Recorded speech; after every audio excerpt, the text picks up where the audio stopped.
Hey YouTuber, welcome back to another video. So today we are going to start about lazy and eager initialization. Okay, so first thing first, what is this initialization called? And there is an annotation called lazy, LAZY. This is basically in Java.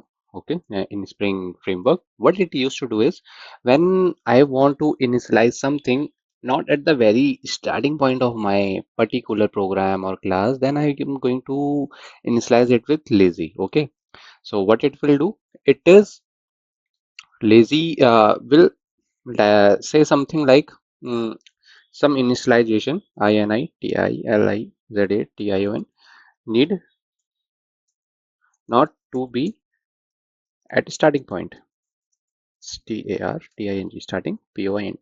That's it. Okay, when you don't want anything to be initialized at the very starting of your application, then we are going to use this kind of evaluation. Okay, and what is the uses of this? This makes our program bit lighter at the initial starting or at the restart position. Okay, and to be very careful, this default will be the eager one. Default default is eager, eager.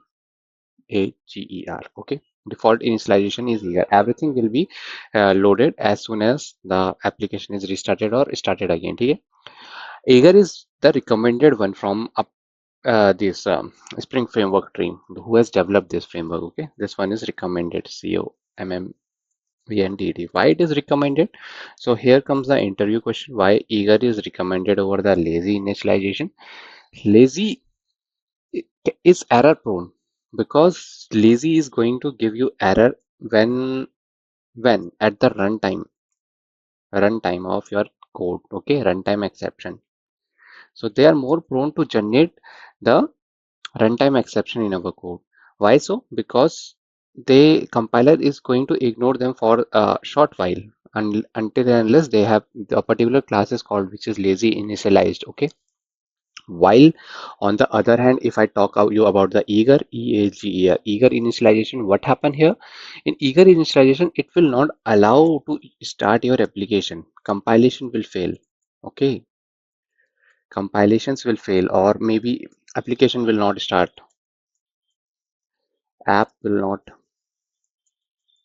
So before going hand, you will be aware, okay, my application is not behaving as expected. So I need to fix that before even considering it to be the lazy one. Okay.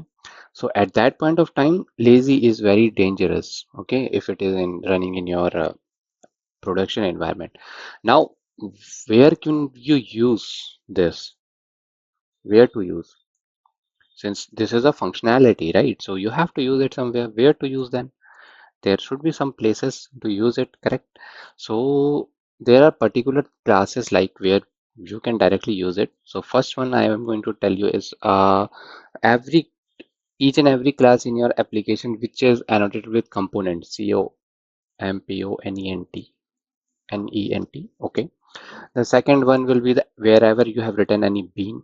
Okay, or at the rate configuration, configuration, any. These three are the prerequisites for using lazy. Wherever you are creating beans, so lazy initialization, what it does, it doesn't create the bean directly at the time of the app. It will say, okay, app, you don't want to, you don't need these functionality. Whenever a user click on these type of functionality, then only create the bean for that. So at that time, lazy initialization can be used. So these three are the places where you are going to class where you can use the lazy evaluation. Okay. So I hope I have given a clear understanding of lazy and eager initialization, when to use when, why one is giving runtime exception, why one is giving eager is recommended over lazy, and where to use lazy. And to be very clear, lazy is also being used in production level, but in a very controlled manner. Okay, like it has been tested by multiple tester, multiple development testing is also done there. After that, lazy evaluation has been come into the picture.